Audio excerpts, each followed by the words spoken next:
What if every divine story you were taught, every celestial throne, every radiant messenger, every god who descended from the heavens was never meant to be a metaphor?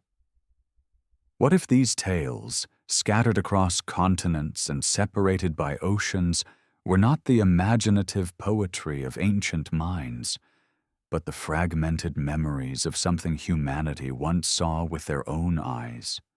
Across the ruins of lost empires, beneath layers of sand, ash, and collapsed stone, a single pattern repeats with unnerving precision. The gods did not rise from the earth. They arrived from the sky. Civilizations that never met, never traded, never shared a language, somehow described the same impossible beings, radiant forms descending in columns of fire, chariots that roared like storms, luminous craft that hovered over mountaintops, and teachers who appeared from the heavens only to vanish back into them. Historians call these myths. But myths do not align this perfectly unless they are describing something real, something witnessed, feared, and remembered by millions across centuries. And if these stories were preserved so carefully, so obsessively across the world, what were our ancestors trying to warn us about? Tonight, we peel back the oldest veil in human memory, a mystery too vast for the classroom, too uncomfortable for orthodoxy, and too deeply rooted in the past to ignore.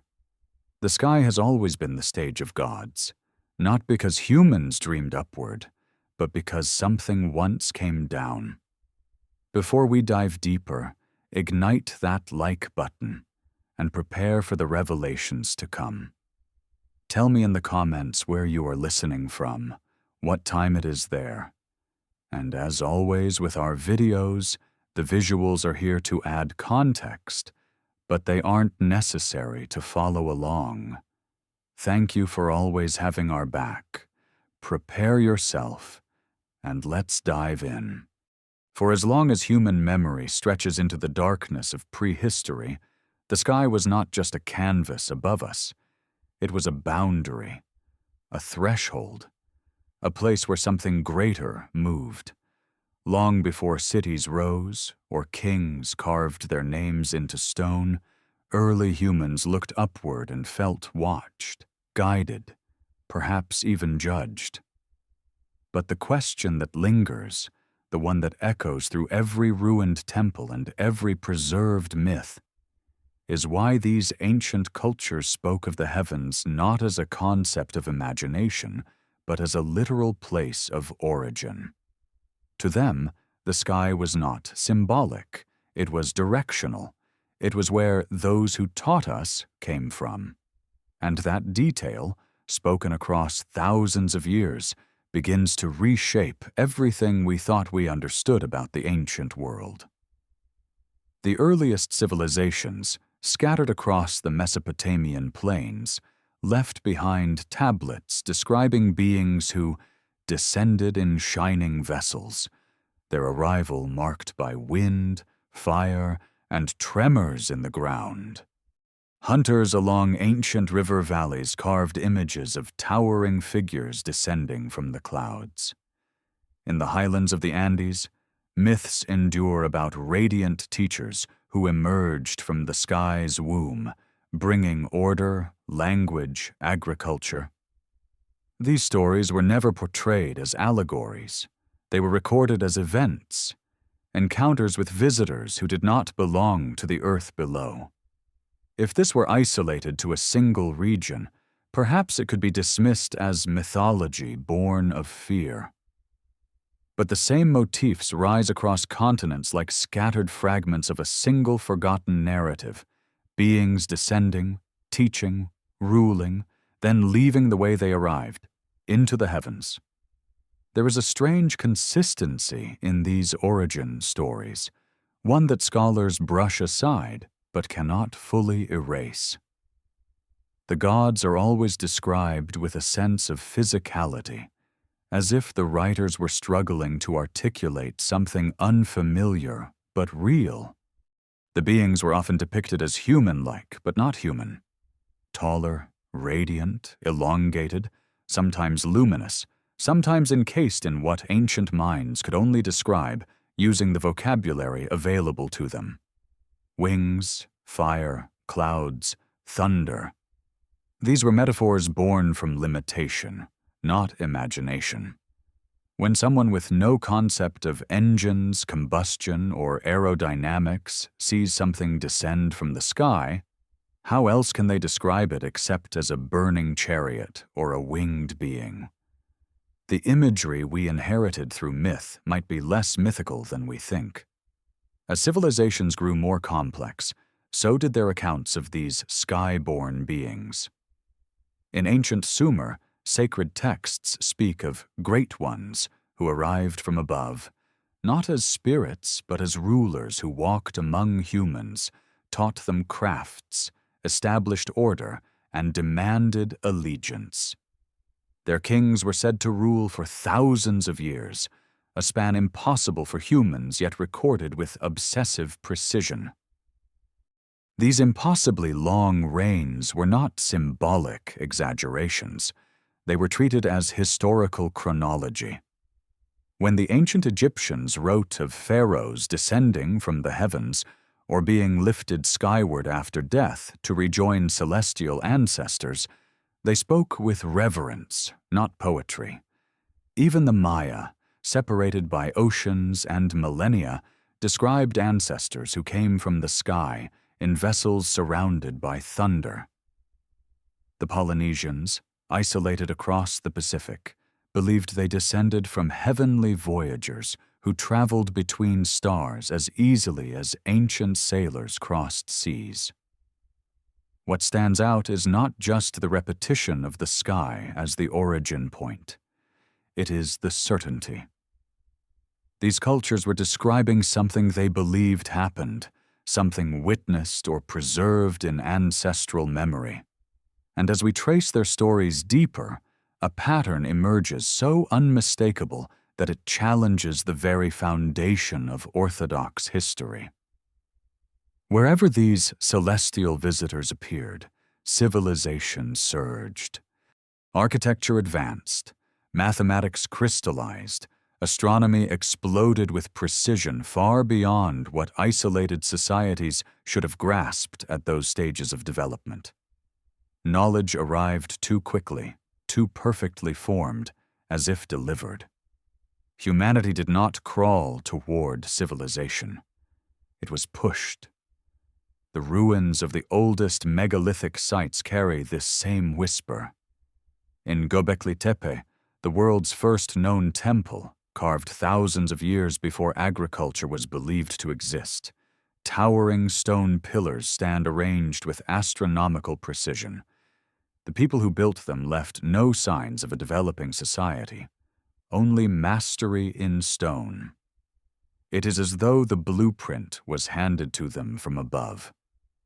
In the Andes, impossibly precise stones form walls and temples that fit together with such perfection that even modern blades cannot slip between them.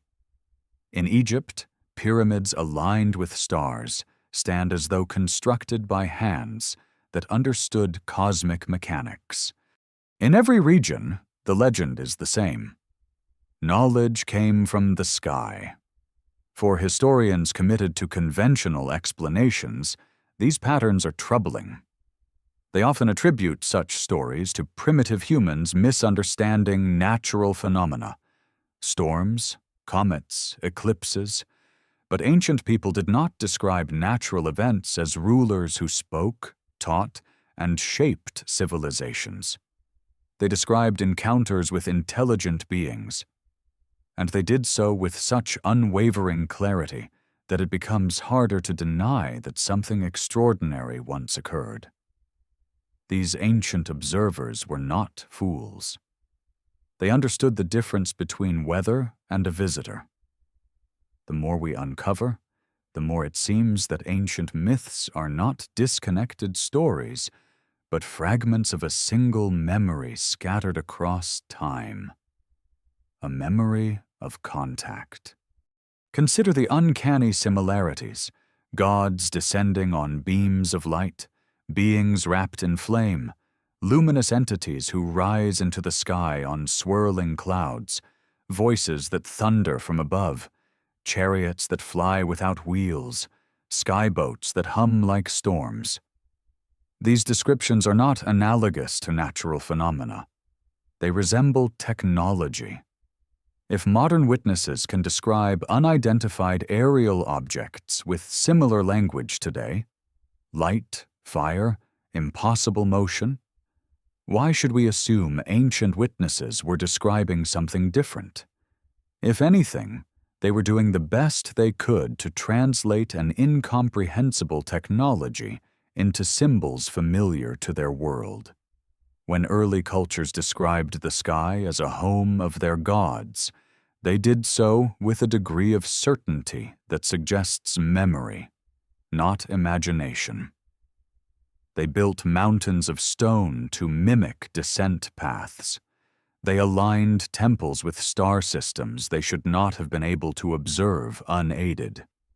They encoded stories of beings arriving from the heavens into the core of their belief systems. And across thousands of years, despite wars, floods, and the collapse of empires, one strange detail remained intact. The gods always came from above, never below. The deeper we look, the more the evidence seems to converge on a single unsettling possibility: that the ancient world may have encountered something anomalous, consistent, and far older than any recorded empire. Whether these were advanced travelers from beyond Earth, remnants of a lost civilization from a forgotten age, or something else entirely, the impact they had on early humanity is undeniable. They shaped cultures, they inspired architecture, they seeded myths that became religions, and then, as mysteriously as they appeared, they vanished. But the traces they left behind do not fade. Across the Fertile Crescent, ancient carvings depict figures standing on platforms that emit beams downward, their bodies encased in what looks like armor. In Mesoamerica, murals portray radiant beings descending among humans, surrounded by swirling patterns that resemble energy fields. Petroglyphs from the Sahara show circular craft hovering above figures who raise their hands in fear or reverence. In northern Australia, the Wandjina, sky beings with enormous eyes and featureless faces, are painted on cliffs with halos that seem less divine than technological. These images are separated by oceans, cultures, languages, and time, yet they all depict the same thing: beings descending from the sky with the same appearance, the same posture, the same luminous presence. It becomes harder to believe that these parallels are mere coincidence. It becomes far more plausible that the ancients were describing a real event, repeated across continents. And if this event occurred, it means the story of civilization's birth is not what we think. Humanity may not have risen alone. It may have been guided, nudged, or awakened by something from above. Knowledge, architecture, agriculture, astronomy, these may have been gifts, not inventions. This perspective reframes the ancient world not as a collection of disconnected cultures, but as the scattered memory of a global contact experience. A contact that might have been peaceful, instructive, or perhaps simply observational. Whatever its nature, the beings involved left a permanent mark on human development. They became gods, teachers, rulers. They became the foundation of myth and religion. And as their influence faded or their presence withdrew, humanity filled the void with stories, ceremonies, and worship. In every direction we dig, archaeological, linguistic, astronomical, we run into the same pattern. Humans long believed the sky was home to their creators because something in the distant past convinced them it was true. Not through doctrine, but through experience, through witnessing, through contact. And that leads us into the deeper mystery, the question that lingers behind every myth carved in stone or whispered in sacred texts. If the gods came from the sky, where did they go? Why did they leave? Are the stories of their return symbolic, or are they memories of cycles we no longer understand? The ancient world was certain.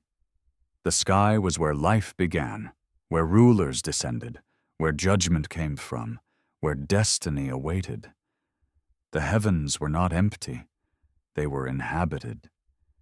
Even today, remnants of this belief linger in the subconscious of our species. We look upward with curiosity, with longing, with fear. We explore space as if searching for something familiar, something we once saw but cannot remember clearly.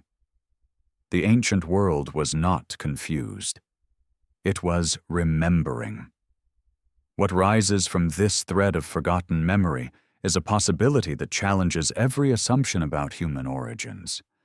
The idea that humanity's first teachers were not born here, that they descended, interacted, influenced, and departed, and that the myths left behind are not fantasies, but echoes of encounters so profound that they shaped the entire trajectory of civilization.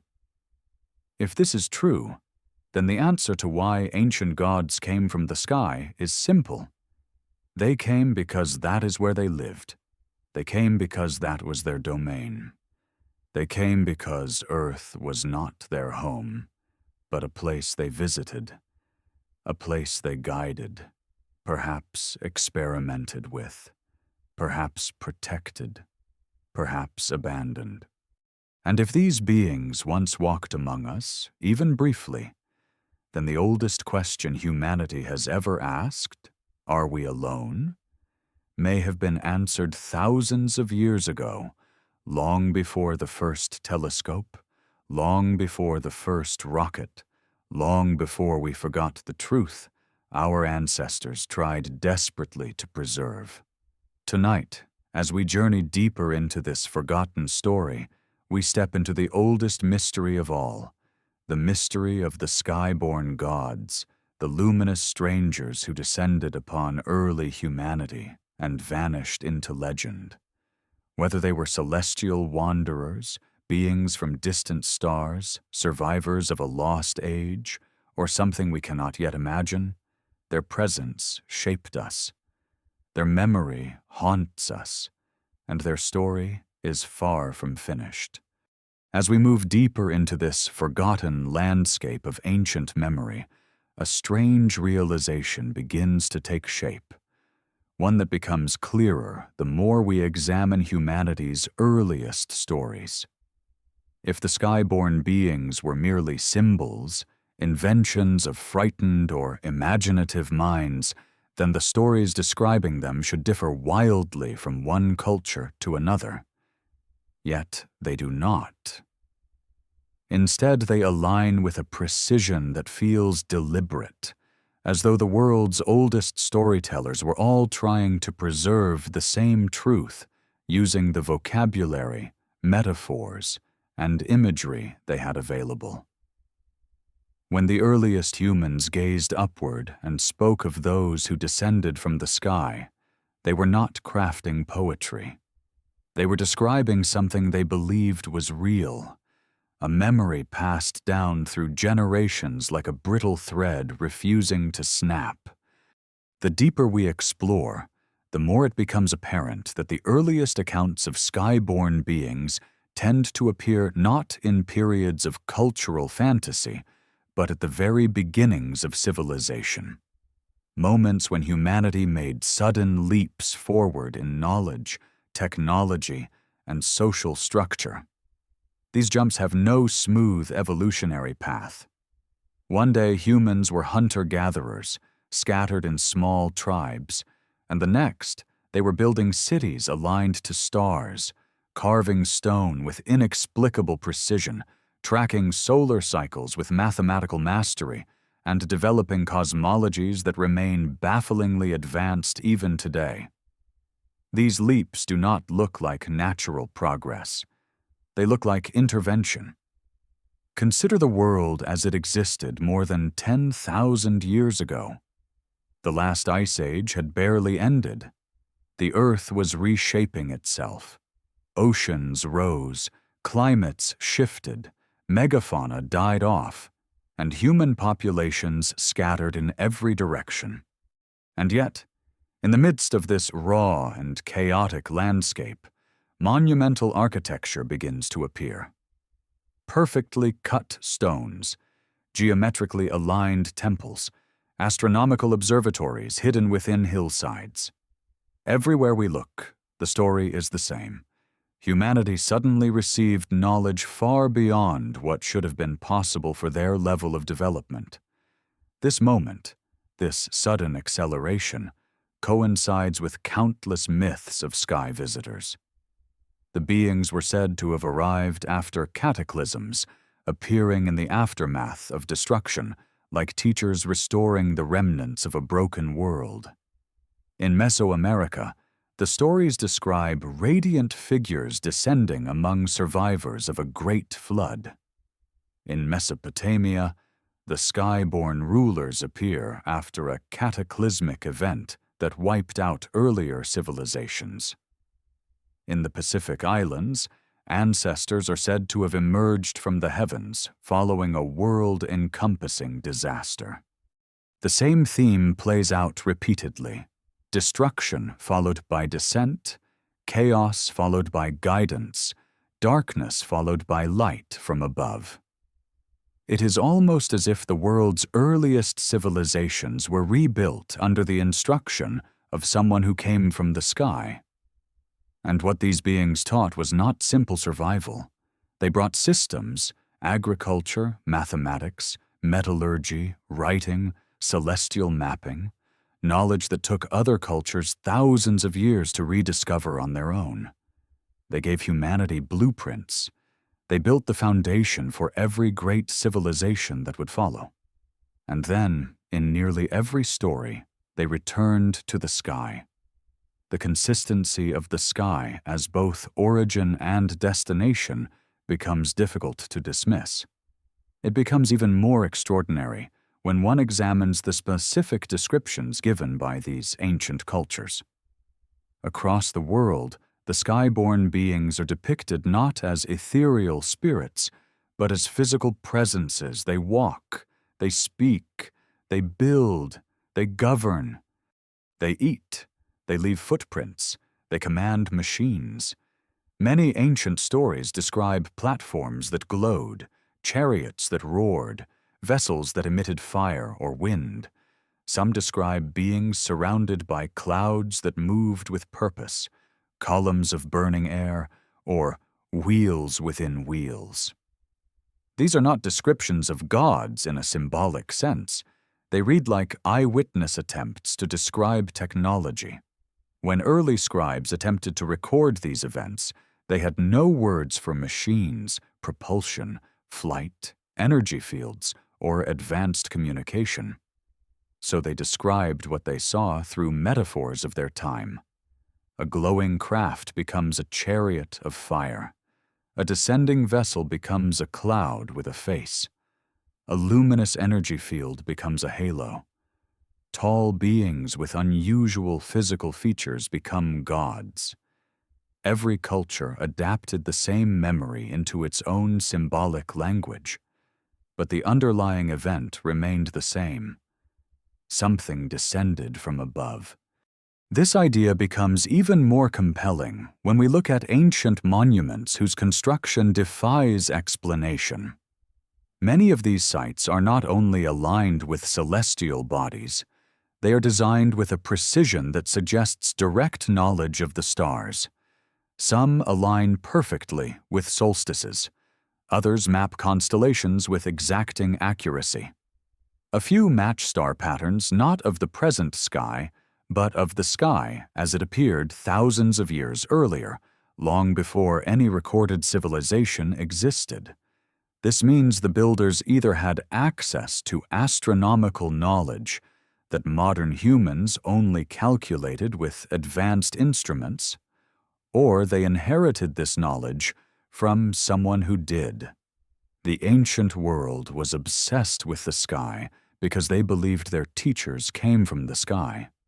If one follows that belief seriously and examines the ruins, the myths, and the sudden appearance of knowledge, then a pattern emerges that points toward a lost era of contact, a time when humanity was not alone. What complicates this even further is the presence of ancient texts describing beings who did not simply arrive from the heavens, but possessed abilities that seem technological rather than mystical.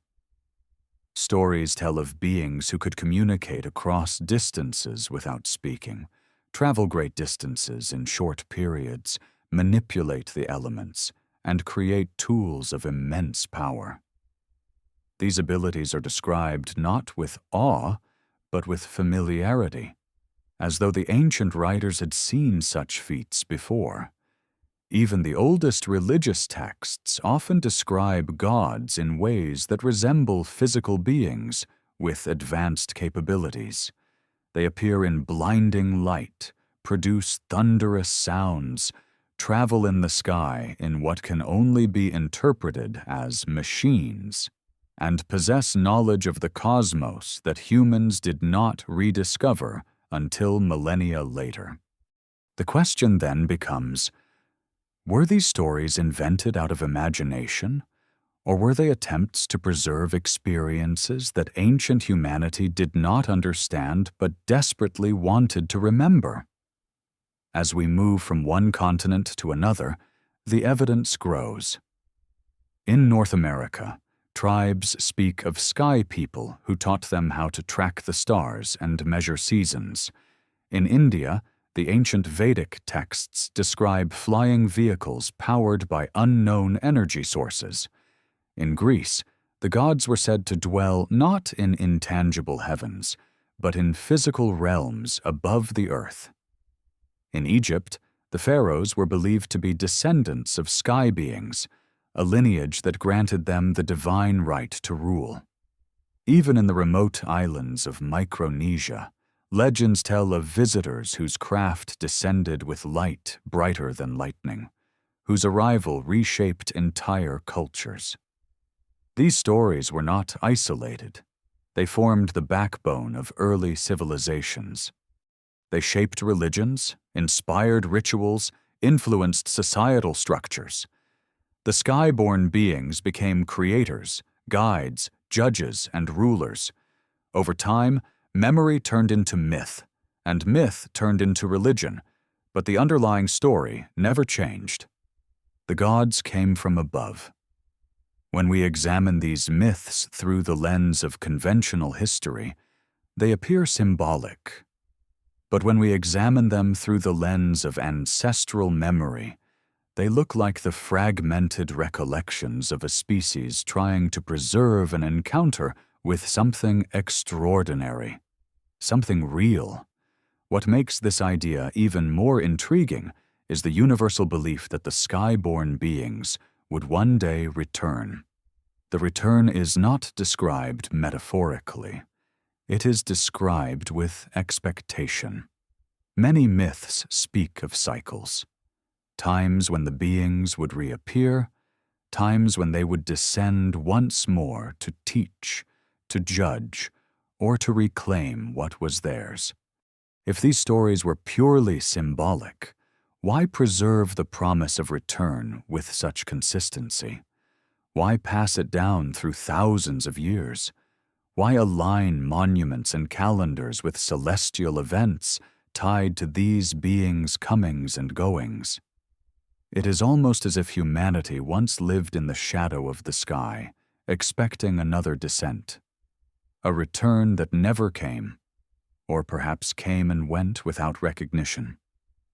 As we continue unraveling this story, we begin to see the possibility that ancient humans were not misunderstanding natural phenomena, but were documenting encounters with advanced visitors.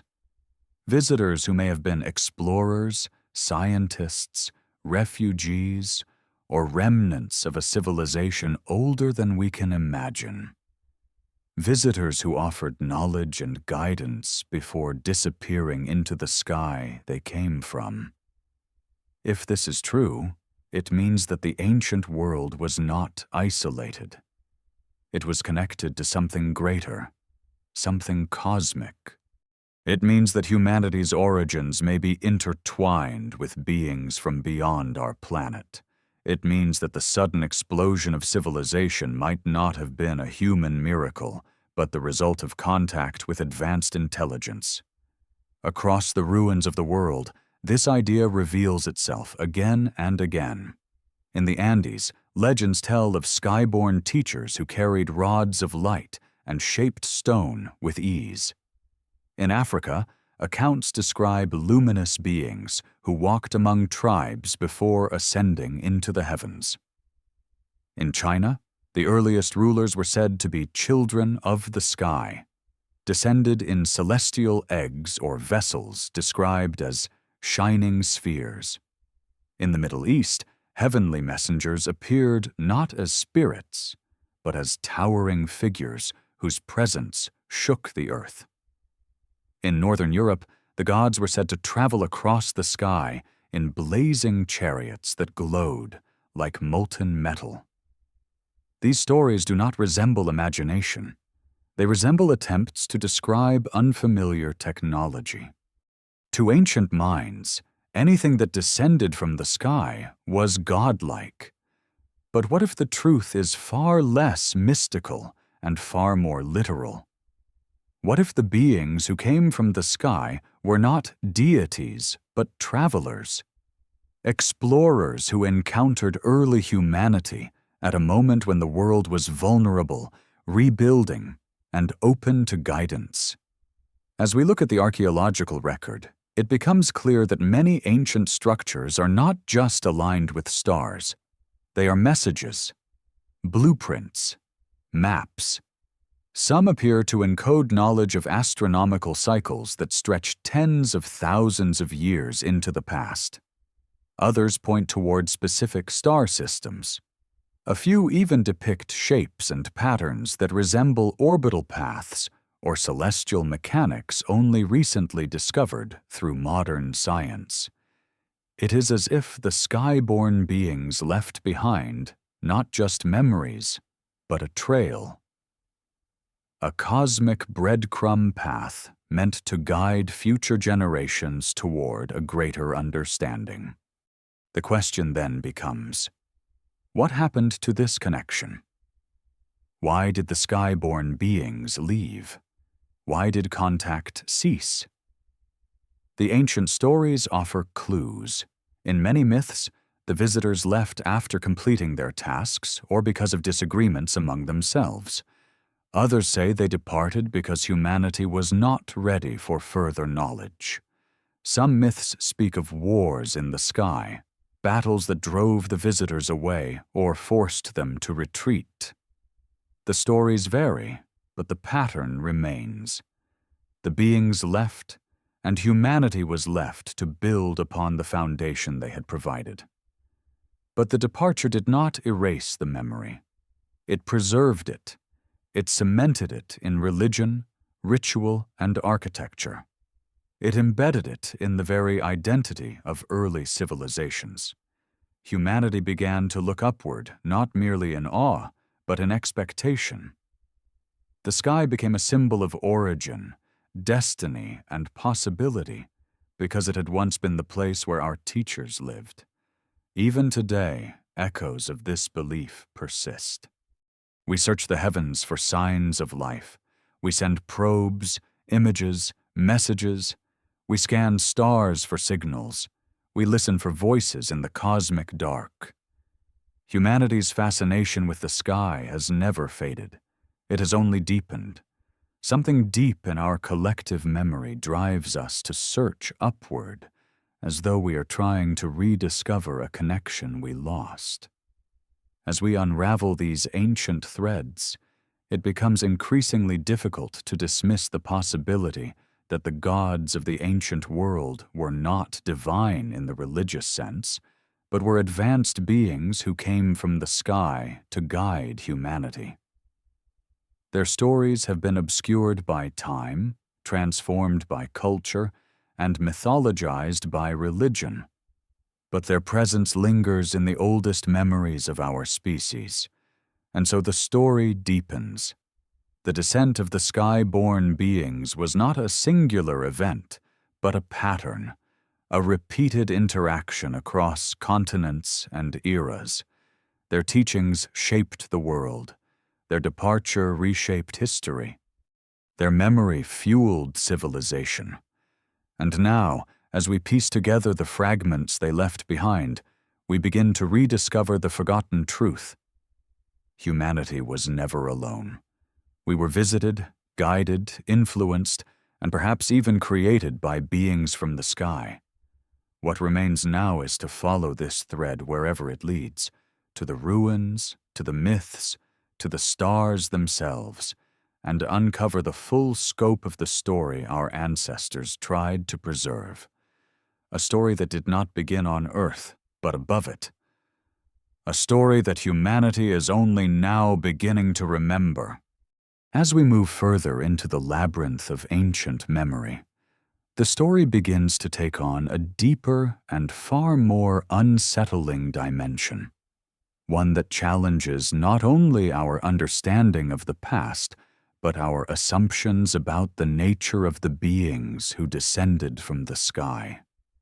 In earlier eras of human study, it was fashionable to assume that the ancient world simply invented gods to cope with their fear of the unknown.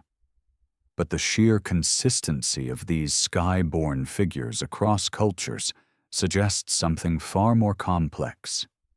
These beings were not imagined abstractions. They were remembered presences.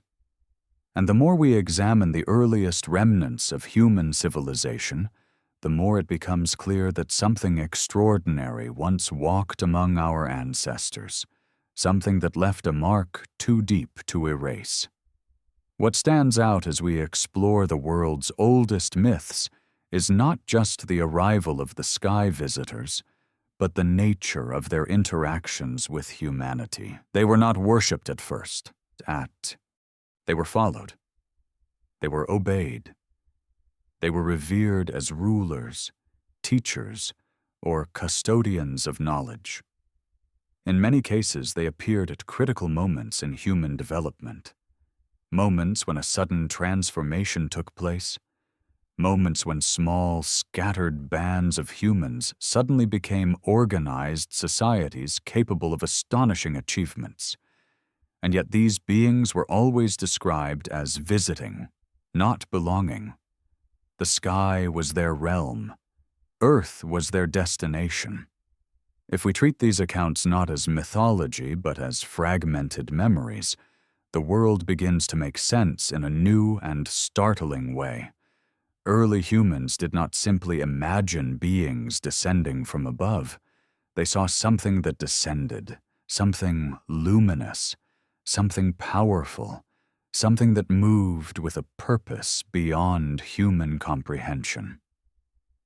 And when they tried to describe these encounters using the limited vocabulary of their time, they reached for the closest metaphor available: gods.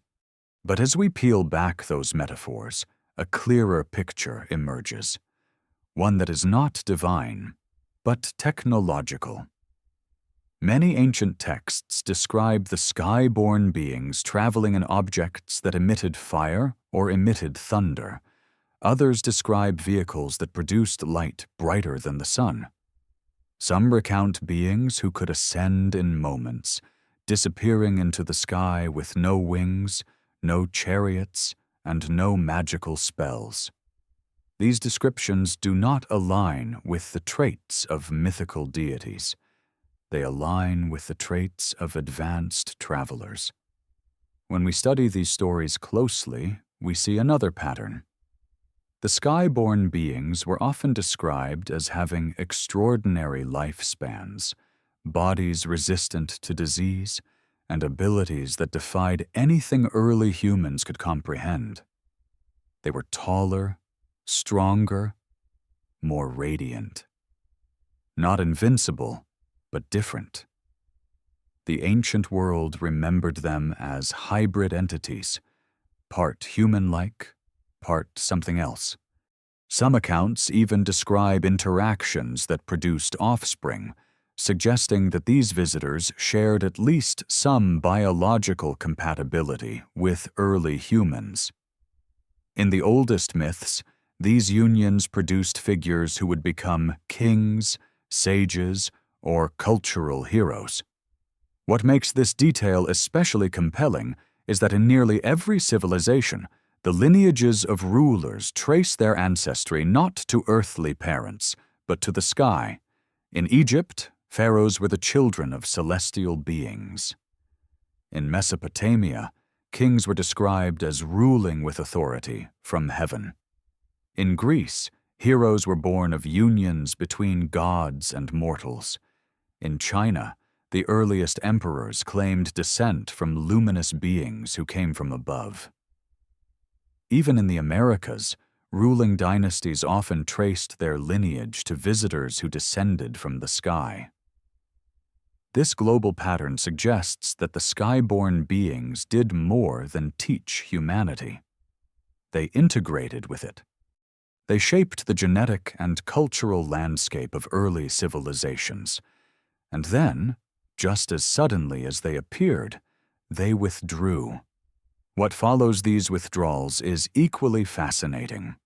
Across the ancient world, after the sky-born beings left, civilizations experienced a strange and rapid decline. Knowledge that once seemed abundant became rare. Skills that had been widespread became specialized.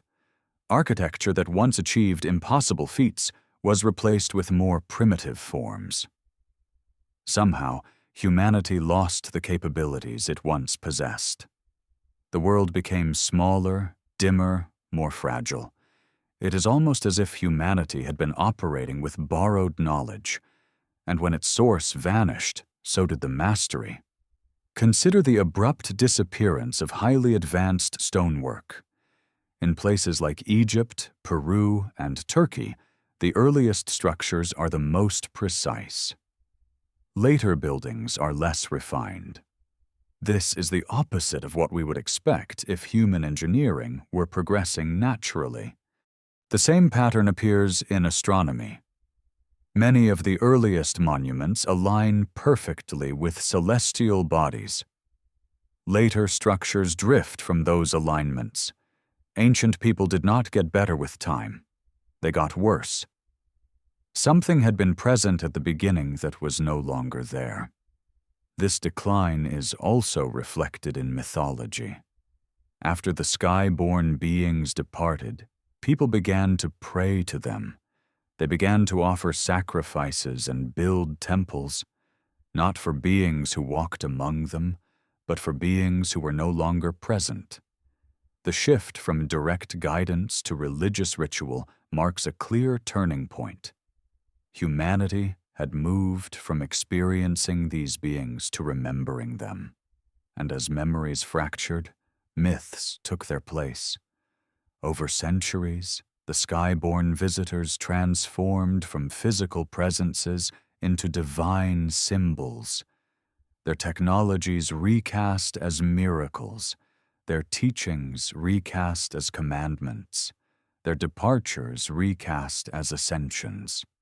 What makes this transformation particularly striking is that many ancient cultures did not have a concept of godhood before these beings appeared. The very idea of gods may have originated from attempts to understand these sky-born figures. The beings were not spirits, they were not natural forces, they were not metaphors, they were individuals described with physical details, eyes, hands, voices, clothing, devices, structures. They commanded fire, wind, light, and sound in ways that early humans interpreted as supernatural. But behind every miracle described in these texts lies the possibility of advanced technology. As we move deeper into the historical record, something remarkable becomes clear. Civilizations not only remembered the skyborne beings, they tried to imitate them. Ancient peoples built structures designed to mimic their arrival points, carved symbols meant to attract their attention, and followed astronomical cycles that they believed matched the movements of the skyborne visitors. They constructed mountains of stone to reach closer to the heavens, believing that doing so would bring the beings back. They encoded stories of descent and ascent in every facet of their culture. It is as though early humanity was attempting to recreate the conditions of contact, hoping to re-establish the connection that had been lost. The longing for return runs deep. In Mesoamerica, the radiant teacher who came from the sky is said to return in a time of darkness. In Egypt, the celestial rulers are promised to reappear when chaos overtakes the land. In Greece, the gods withdraw temporarily, leaving humans to await their return. In Polynesia, voyagers from the sky are expected to arrive again in vessels of light. In the Bible, figures ascend into the heavens with the promise of a future descent. The promise is everywhere. It is persistent. It is deliberate. If these stories were merely symbolic, their consistency would be astonishing. But if they are memories, their convergence becomes inevitable. Humans remember, humans embellish, humans forget. But the core truth survives. When we explore the remnants of the world's oldest knowledge systems, this core truth resurfaces. Embedded in ancient rituals, astronomy charts, sacred calendars, and architectural blueprints are subtle hints of a greater story. Temples aligned not simply to mark seasons, but to track celestial windows. Sculptures depicting beings holding objects that look less like symbols of power and more like tools. Walls etched with patterns that resemble star maps or orbital configurations. Inscriptions describing the sky not as a metaphorical realm, but as a physical location. And perhaps most importantly, a persistent emphasis on specific star systems. Orion, Sirius, the Pleiades, Sagittarius.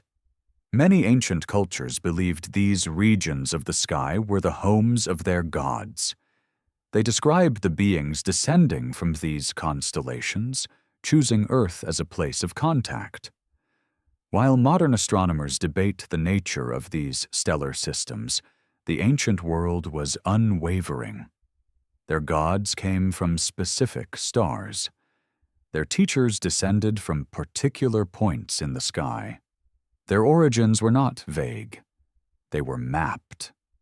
This invites a possibility that is uncomfortable but increasingly necessary to consider.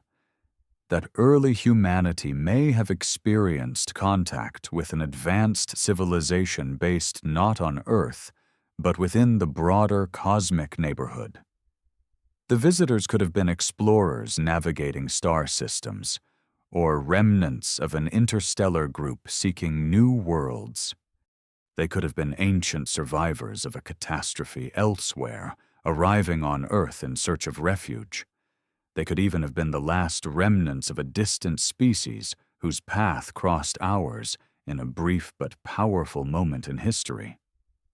Whatever their origin, the sky-born beings seem to have possessed motives beyond domination. They did not conquer humanity.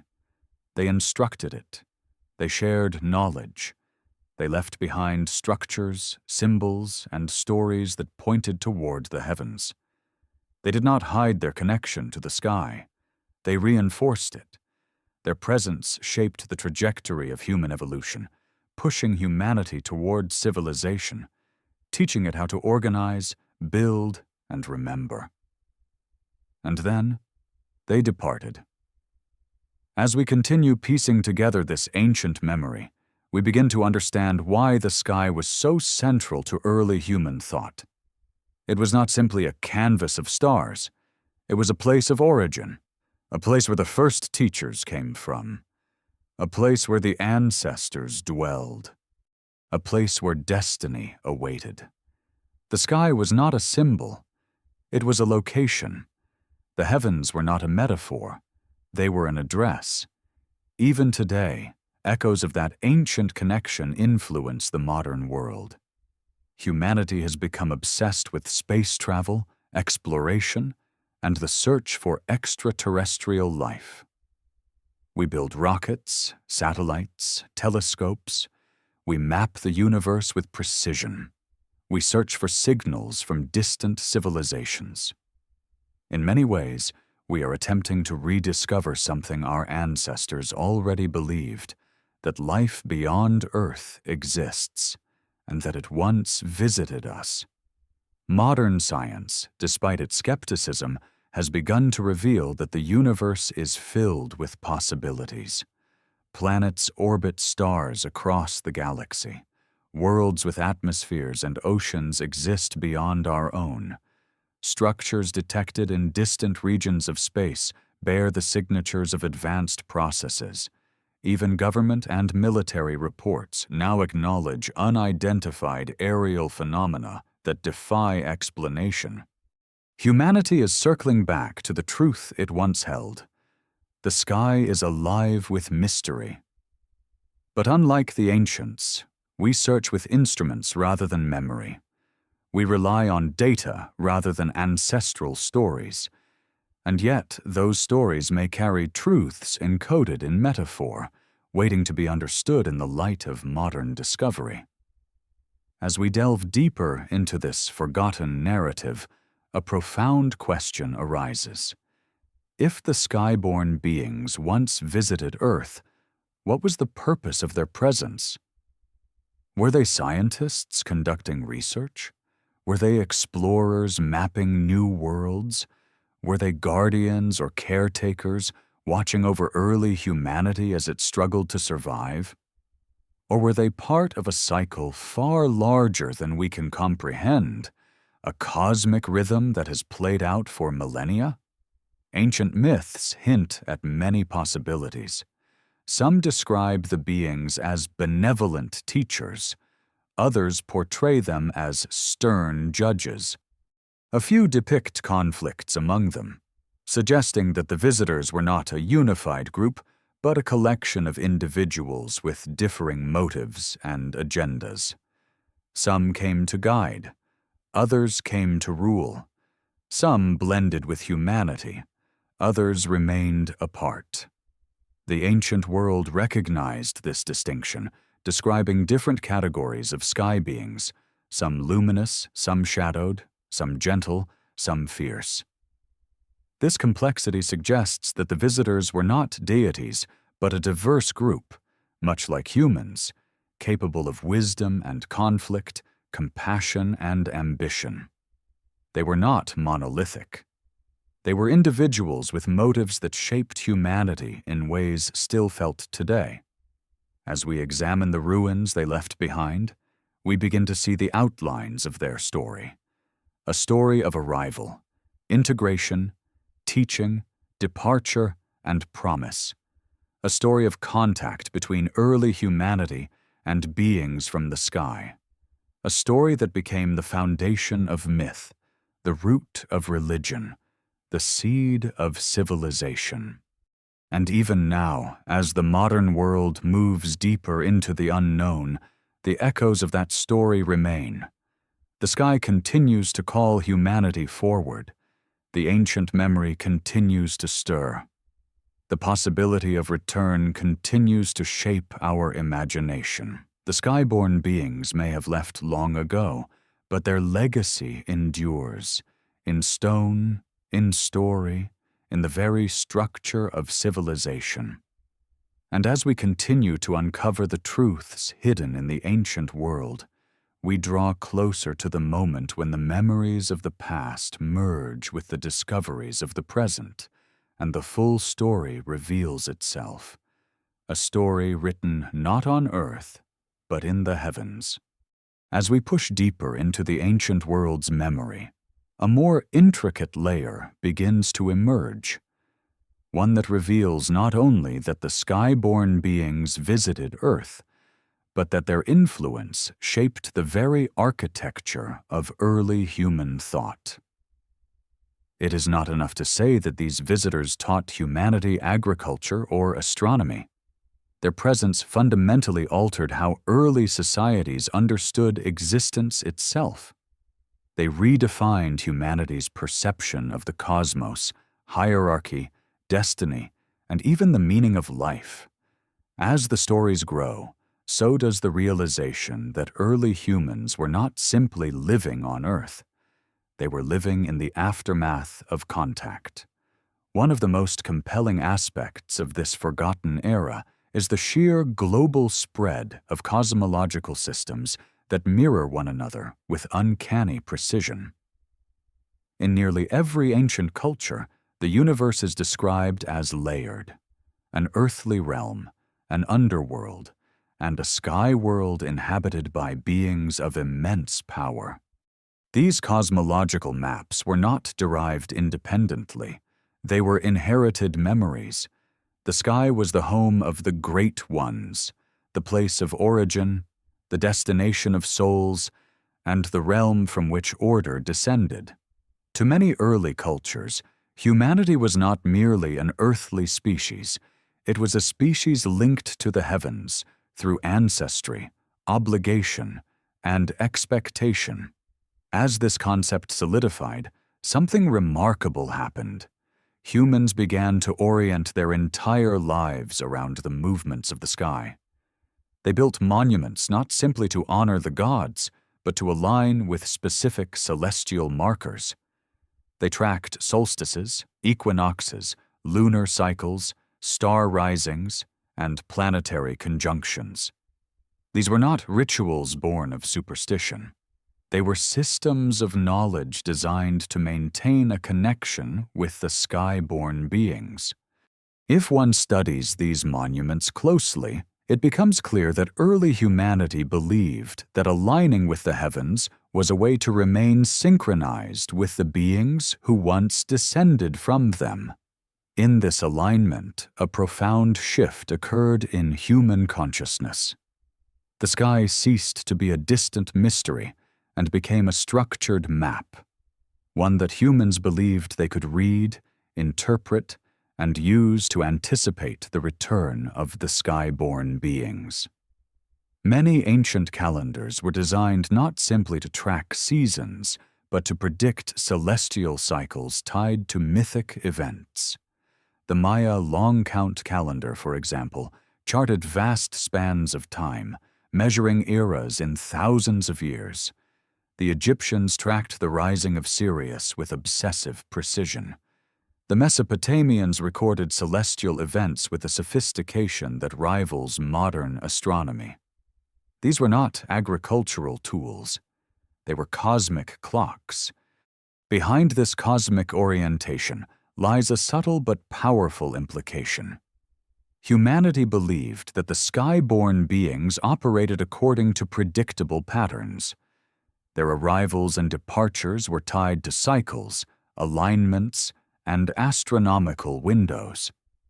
Many myths speak of a time when the sky would open again, when the beings would return under specific celestial conditions. This belief was not vague. It was encoded into stone, star maps, rituals, and sacred architecture. The ancients were not simply worshipping the sky. They were observing it, waiting for something. But while this waiting shaped their beliefs, it also shaped their actions. Early civilizations developed a sense of order and hierarchy that mirrored the systems they believed existed in the sky. They saw themselves as part of a cosmic chain, below the sky-born beings, but above animals, guided by laws that reflected the structure of the heavens. Kings claimed divine right not because they were powerful, but because they were believed to carry the blood of the visitors. Priests became interpreters of celestial will. Society became a reflection of the heavens. This cosmic order influenced law, morality, and the foundations of early religion. Nearly every ancient code of law begins with a description of sky beings granting authority or wisdom to humans. In Mesopotamia, the earliest laws were given by a radiant figure descending on a beam of light. In Egypt, justice was tied to Ma'at, a principle believed to originate from celestial order. In Israel, commandments were delivered in thunder, smoke, and fire on a mountaintop, a scene that resembles a landing more than a spiritual revelation. Across the world, the earliest laws came from above, not from the hearts of humans, from the sky. Yet even as humanity built civilizations around these teachings, the memory of the sky-born beings began to fracture. Over time, interpretations diverged, stories shifted, rituals transformed. But the core idea, that the sky was the home of the beings who shaped humanity, remained. And as civilizations rose and fell, this idea persisted, woven into the cultural DNA of every major society on Earth. What makes this thread even more fascinating is the way ancient art captures these encounters. The earliest carvings, murals, and sculptures across continents depict beings with starkly similar features: elongated bodies, large eyes, radiant halos or helmets, garments that resemble suits rather than robes, and objects that appear more mechanical than symbolic. Many ancient depictions show these beings surrounded by circular or oval shapes, shapes that resemble vehicles more than divine symbols. The beings are often shown descending, hovering, or standing atop platforms with geometric patterns suggesting technology. These artistic parallels extend across cultures that never interacted. In South America, murals show sky beings stepping down from luminous disks. In India, carvings depict beings riding on structures with multiple levels that emit light. In Africa, ancient rock art portrays circular craft hovering above tribal gatherings. In Europe, early Christian art depicts ascensions and descents that look more like aerial transport than spiritual visions. In China, jade carvings show round vessels with radiant beams. And in Australia, the Wandjina are drawn with large eyes and halos that resemble helmets. If one approaches these artworks as symbolic, the similarities are shocking. If one approaches them as memories, the similarities are inevitable. The deeper one studies these depictions, the clearer it becomes that the ancient world was attempting to document encounters with beings who possessed advanced technology. These were not spirits floating through clouds. They were individuals arriving in structured, luminous craft. The descriptions, preserved in art rather than text, reveal details that writers of the time lacked the words to describe. And when these beings left, humanity attempted to replicate the memories of what it saw. This impulse birthed some of the world's most enigmatic structures. Consider the ziggurats of Mesopotamia, towering platforms meant to bridge heaven and earth, built in layers reminiscent of the structured craft described in myths. Consider the pyramids of Egypt, geometric monuments aligned with the sky, built with precision that eludes even modern engineering. Consider the stepped pyramids of Mesoamerica, monuments used for ceremonies meant to call the sky-born beings back. Consider the stone circles of Britain aligned to solar and lunar cycles with a mathematical understanding far ahead of their time. These structures were not merely temples, they were invitations, they were reminders, they were focal points of connection. In many cases, the people who built them spoke openly about the purpose, to recreate the landing places of the sky-born beings. Even the most skeptical historians cannot ignore the staggering mathematical precision encoded into these monuments. Some align with cardinal directions within fractions of a degree. Some track lunar cycles with an accuracy that rivals modern instruments. Some encode knowledge of Earth's axial precession, knowledge that humanity supposedly did not discover until thousands of years later. And yet, these structures were built long before human civilization should have possessed such understanding. If we consider the possibility of sky-born teachers, the mystery evaporates. These early engineers were not geniuses who appeared randomly. They were inheritors. They were following instructions. They were recreating what they had witnessed. As we trace the influence of the sky-born beings, we find that their arrival did more than shape cities and monuments. It shaped human identity. Early humans came to believe that they were not alone in the universe, that life existed beyond their world, that the sky was inhabited by beings who were aware of them.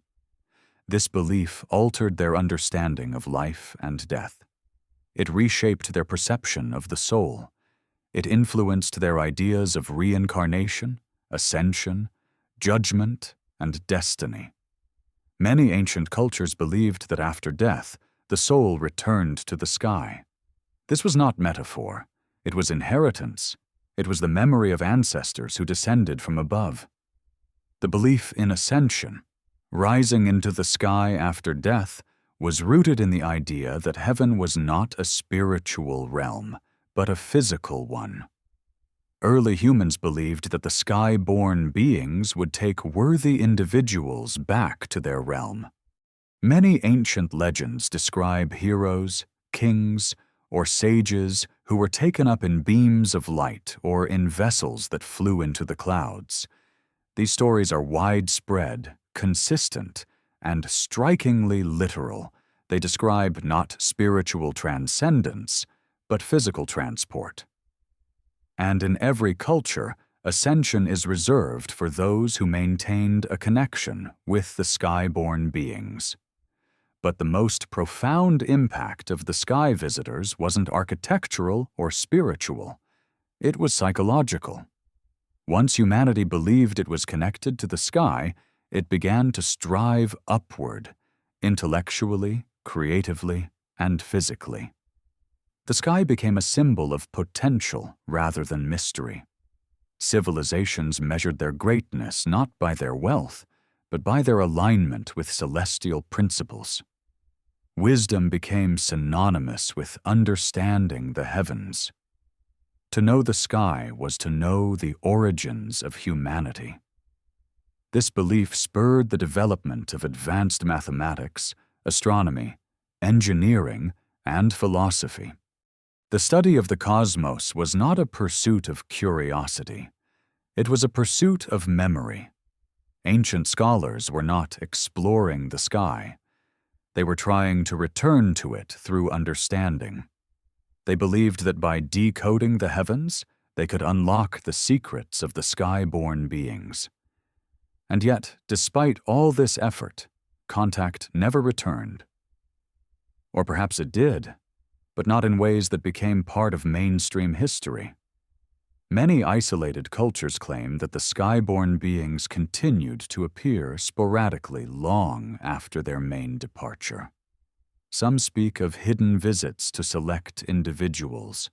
Others describe rare sightings that became part of secret traditions. these stories never reached the centers of civilization. They remained in remote regions, mountaintops, deserts, jungles, islands. But they endured. As time passed and these encounters grew rarer, humanity's memory of the sky-born beings grew dimmer. Mythology replaced experience, ritual replaced knowledge, religion replaced memory. And the sky-born beings, once rulers and teachers, became gods of distant stories. Their technology became miracles, their craft became symbols, their presence became legend. But even as the memory faded, the imprint did not. The world still bears the marks of their influence. The monuments still stand. The star maps still align. The myths still speak. The sky still holds humanity's attention with a pull that has never weakened. What becomes clear as we examine this ancient tapestry is that humanity did not imagine sky gods because it feared thunder or worshipped stars. Humanity remembered sky beings because they existed, because they descended, because they taught, because they left, and because their absence left a wound that shaped the course of history. This realization brings us closer to understanding why the sky was the universal origin of all ancient gods. The simplest explanation may also be the most profound. Ancient humans saw these beings come from the sky. Their memory became myth, and their myth became religion. And now, as modern humanity once again turns its gaze upward, the echoes of that forgotten contact begin to feel less like legend and more like truth waiting to be rediscovered. In the ruins of lost temples, in the carvings on ancient stone, in the alignment of monuments with the heavens, the story remains. It whispers through time, urging us to look upward once more. The ancient world may have forgotten the full truth, but it never forgot the direction. The gods came from the sky, not as metaphor, but as memory. And as we continue unraveling this forgotten narrative, we move closer to the moment when that memory becomes revelation once again. As we continue tracing the forgotten thread that binds the ancient world to the heavens, a new dimension of the story emerges. One that reveals not just the presence of sky-born beings, but the possibility that these beings influenced humanity's earliest experiments with power, authority, and moral law. The influence of the visitors did not end with the construction of monuments or the teaching of astronomy. It reached into the core structures of civilization, shaping how humans understood leadership, justice, war, knowledge, and the very boundaries of the natural world. The skyborn beings were not merely distant overseers. They were active participants in human affairs. And their legacy, though obscured by myth, appears in patterns so consistent and pervasive that it suggests their role in shaping civilization was far more direct than history acknowledges. In many ancient accounts, the skyborn beings did not simply arrive to teach. They arrived to rule. Their rule was not always benevolent and not always interpreted as guidance. Some myths describe a golden age when celestial beings governed humanity with wisdom and harmony. Others speak of tyrants from the sky who demanded allegiance, tribute, or obedience. These conflicting accounts suggest that the sky-born beings were not united in purpose. They were individuals or factions with varied intentions, motivations, and temperaments. Some came as protectors, others came as conquerors. All came with an authority that early humans could neither resist nor fully comprehend. This duality appears in nearly every ancient culture. In Mesopotamia, some sky beings descend to teach agriculture and writing, while others spark war and chaos. In Greece, certain gods uplift humanity, while others punish it for minor transgressions. In India, heavenly beings guide sages yet battle among themselves with devastating consequences for the mortal realm. In Mesoamerica, radiant teachers appear in times of need, while wrathful sky beings unleash storms and destruction. These contradictions are often dismissed as mythology's natural evolution, but when viewed through the lens of memory, they reveal something deeper. The sky-born beings were diverse. Their interactions with humanity reflected their differences. Their presence left not just knowledge, but conflict. This possibility becomes even more compelling when we examine the earliest stories of divine wars, conflicts described not as spiritual battles, but as physical confrontations in the sky. Many cultures recount wars among the gods that involved thunderous clashes, beams of light, fire from the heavens, and explosive events that reshaped the landscape.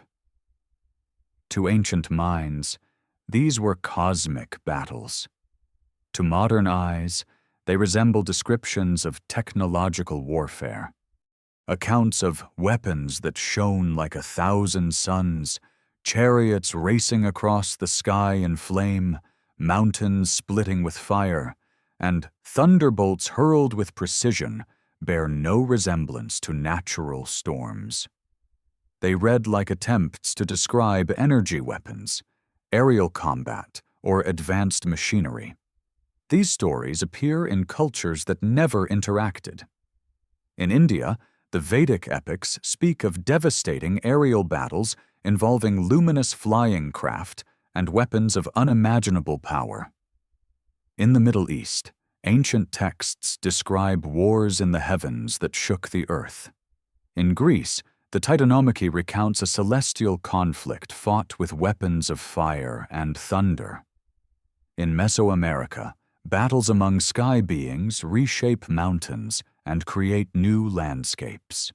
In Polynesia, sky warriors descend in beams of light to battle across islands. These are not isolated myths. They form a global tapestry of remembered conflict. If these accounts are memories of real events, observed from the ground by early humanity, they reveal a startling possibility. The sky-born beings were not simply visitors. They were participants in conflicts that spilled onto the earth.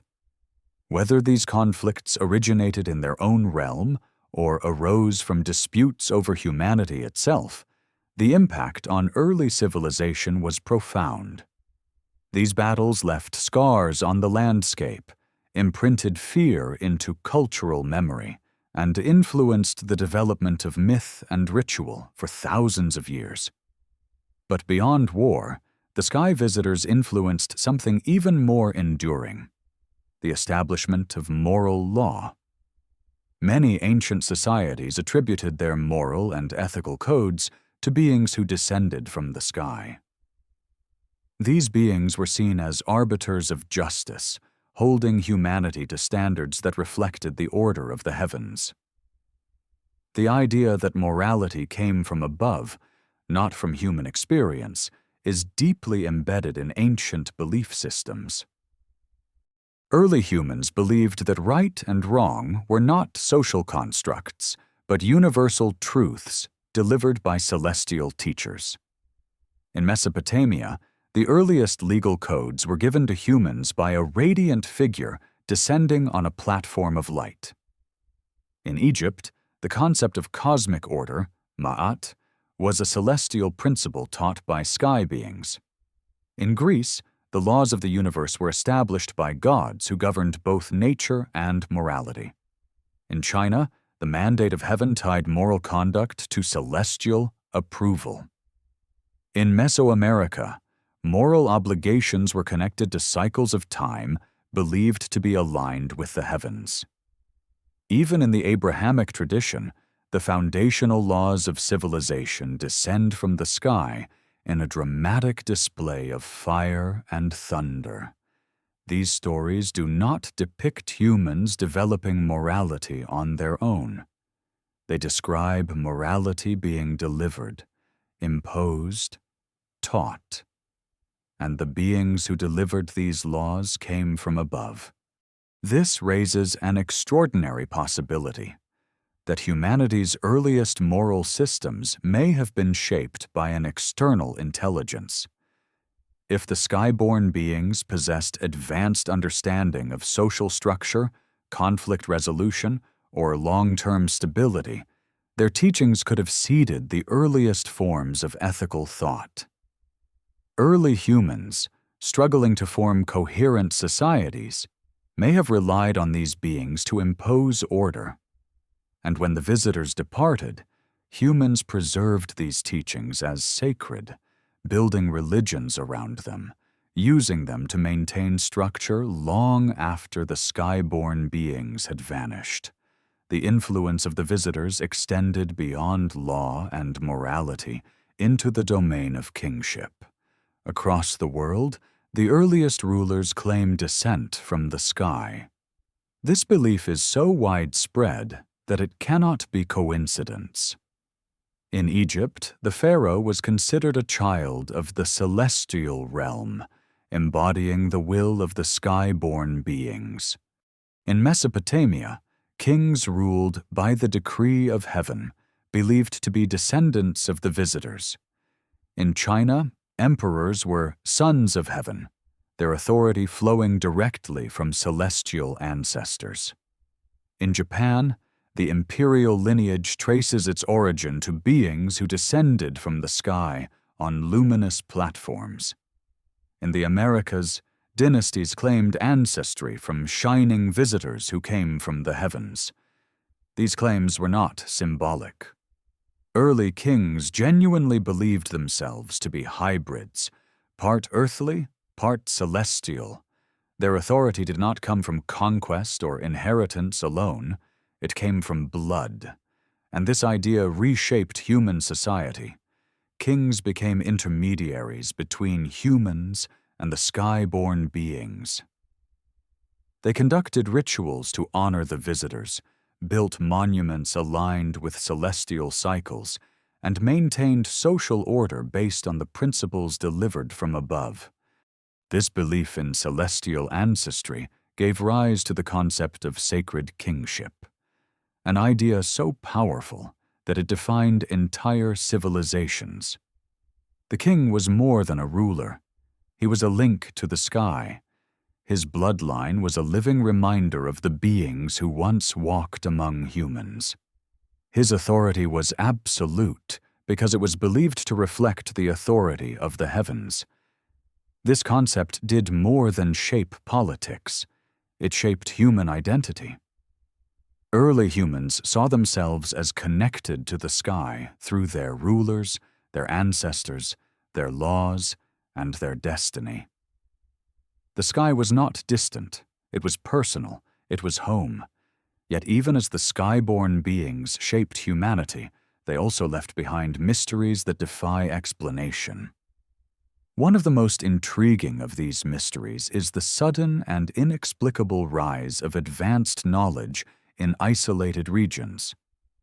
In some cases, civilizations with no apparent connection to one another developed nearly identical systems of math, astronomy, and engineering. These parallels appear not just in the general concepts, but in the specific details. The same geometric principles, the same star alignments, the same sacred numbers, the same architectural patterns. Consider the use of the number 52 in both Mesoamerican and Egyptian systems. Consider the alignment of monuments to Orion in cultures separated by oceans. Consider the shared belief in a three-tiered universe. Consider the global prevalence of flood myths, sky teachers, and celestial descent. These similarities do not suggest cultural diffusion. They suggest a common source, a shared influence, a single thread connecting the earliest civilizations to an older, deeper memory. This memory becomes even more striking when we examine the sudden appearance of languages with complex grammar, syntax, and symbolism. The earliest written languages, Sumerian cuneiform, Egyptian hieroglyphs, the Indus script, appear fully formed, with no clear evolutionary development. This phenomenon has puzzled linguists for centuries. How does writing appear suddenly, without primitive precursors? How does symbolism emerge in such sophisticated form? If the sky-born beings taught early humans how to record knowledge, the mystery dissolves. Writing was not invented. It was inherited, passed down, delivered. This does not diminish human achievement. It reframes it. Early humans were not passive recipients. They adapted the knowledge, expanded it, reshaped it. But the origin of the system may lie elsewhere, beyond Earth. As we follow this ancient thread, we begin to see that the sky-born beings may have had a long-term plan for humanity. Their teachings were not random. They were structured. They were systematic.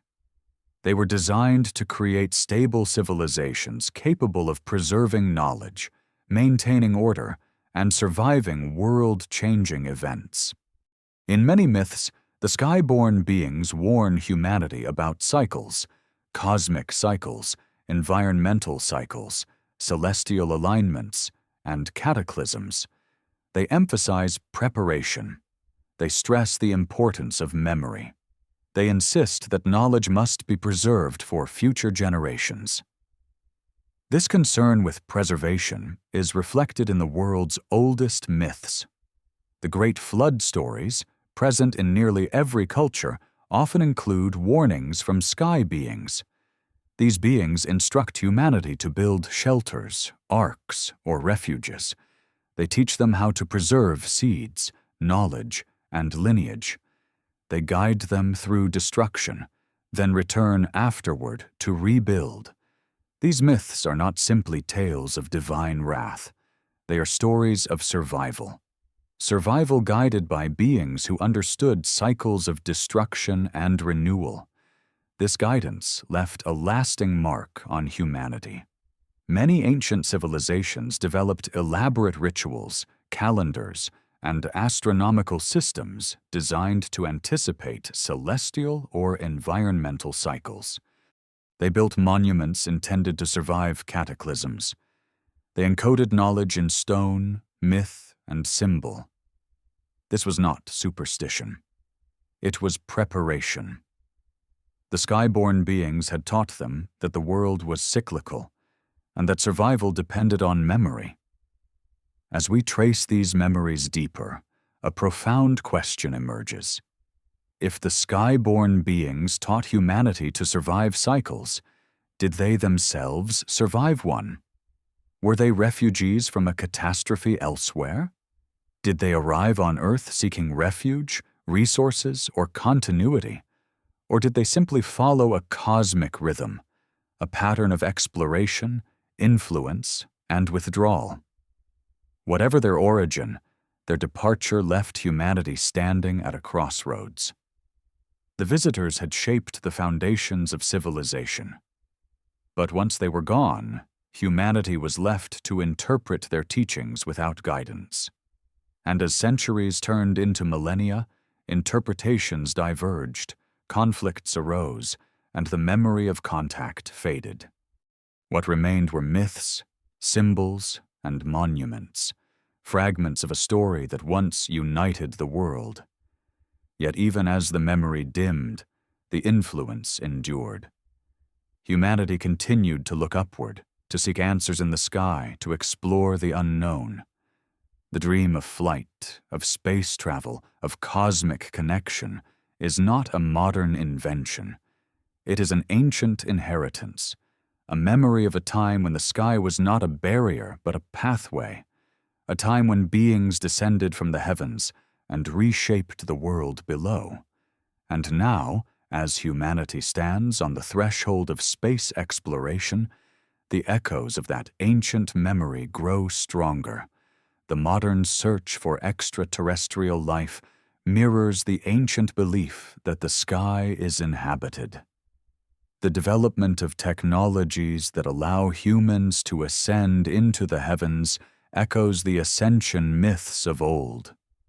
The discovery of planets orbiting distant stars brings the ancient star maps into new clarity. The cycle may be turning once again. The story of the skyborn beings is not finished. It is unfolding. It moves through time like a hidden current, shaping human destiny in ways we are only beginning to understand. The ancient world remembered the sky as the origin of gods. The modern world seeks the sky as the origin of life. The connection is not symbolic. It is historical. As we continue unraveling this ancient narrative, we move closer to understanding the truth that early humanity tried to preserve, that the gods came from the sky, not as metaphors, but as memory. And one day, the sky may reveal its secrets once more. As the ancient world's collective memory unfolds like a vast and weathered tapestry, another layer begins to rise into view, one that reveals not just the presence of the skyborn beings, but the deeper impact they left on the human imagination, on the structure of myth, and on the very nature of what humanity believed possible. In earlier chapters of this forgotten story, the sky visitors are teachers, rulers, lawgivers, and architects of civilization.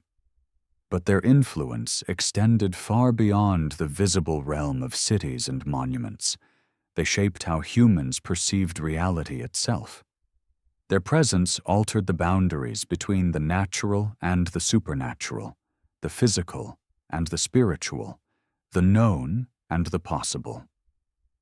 And the traces they left behind still echo in the myths, symbols, and hidden traditions that have survived into the modern era. One of the most striking effects of the skyborn beings was the sudden expansion of mythic imagination across the ancient world. Before contact, human mythologies were narrow, localized, tied to the rhythms of survival: storms, animals, fertility, death. But after the skyborn beings descended, myths expanded outward, upward, and inward. Humans began to imagine realms beyond Earth, beings who lived in the heavens, journeys that traversed cosmic distances, and destinies that reached far beyond the simple cycle of life and death. The cosmos became populated with entities, hierarchies, and realms that reflected the vastness of what early humans had witnessed. This expansion did not arise slowly. It erupted. Nearly every culture developed complex cosmologies far beyond what their technological development should have allowed. The Egyptians created a universe of multiple realms traversed by luminous beings in solar boats. The Sumerians described structured heavens populated by powerful entities. The Greeks envisioned a layered cosmos where gods and heroes traveled freely between worlds. The Maya built entire systems of belief around celestial cycles, star movement, and cosmic beings who governed the flow of time. These are not the mythologies of isolated, primitive societies. They are the mythologies of a world that had glimpsed something extraordinary and was trying to interpret it through stories. But the skyborn beings did more than expand imagination. They fused it with memory. Many ancient myths read not as allegories, but as historical recollections hidden beneath symbolic language. When the Maya speak of luminous beings arriving from the mouth of the sky, they describe a descending object. When the Egyptians depict the sun, God traveling across the heavens in a glowing vessel, they describe aerial movement. When the Greeks speak of gods appearing on mountaintops in bursts of light, they describe landings. When the Maori recount sky beings climbing down from the heavens on ropes of fire, they describe controlled descent. These myths, though wrapped in poetic form, retain traces of eyewitness accounts, like fossils embedded in narrative stone. This blending of memory and mythology created a powerful psychological imprint. Humans began to believe that the boundary between Earth and the sky was permeable, that beings could cross it at will, bringing knowledge, judgment, or catastrophe.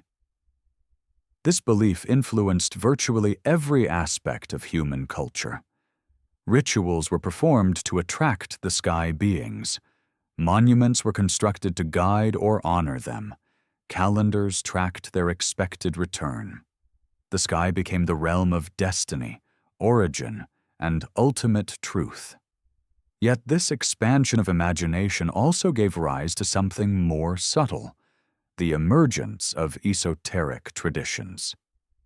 While mainstream myths preserved the broad outlines of skyborne contact, smaller groups within ancient societies preserved deeper layers of knowledge. These groups developed secret teachings, encoded symbols, and hidden rituals designed to protect what they believed to be the true understanding of the skyborne beings. These traditions did not speak of gods in metaphor. They spoke of beings in direct terms. They preserved descriptions of advanced technology, star origins, and cosmic laws that were considered too sacred or dangerous for the general population. Across cultures, these esoteric systems display similarities that defy coincidence. Egyptian mystery schools taught initiates about celestial origins and the pathways between worlds. The Greek Orphic traditions spoke of a cosmic lineage connecting humans to luminous ancestors. The Vedic sciences encoded astronomical knowledge and references to sky-traveling beings. The Hermetic texts, attributed to a figure believed to be a hybrid born of sky visitors, describe the cosmos as a living hierarchy of realms connected through divine technology. In Mesoamerica, elite priests guarded sacred knowledge about cycles of arrival and departure. These systems did not emerge independently. They arose from a shared memory of contact, preserved through secrecy when public recollection faded. The presence of esoteric knowledge also suggests that the skyborne beings may have interacted with select individuals more directly than with the masses. Many ancient cultures tell stories of chosen ones, priests, kings, prophets, sages, who were taken into the sky, shown heavenly realms, instructed in hidden wisdom, and returned to teach others.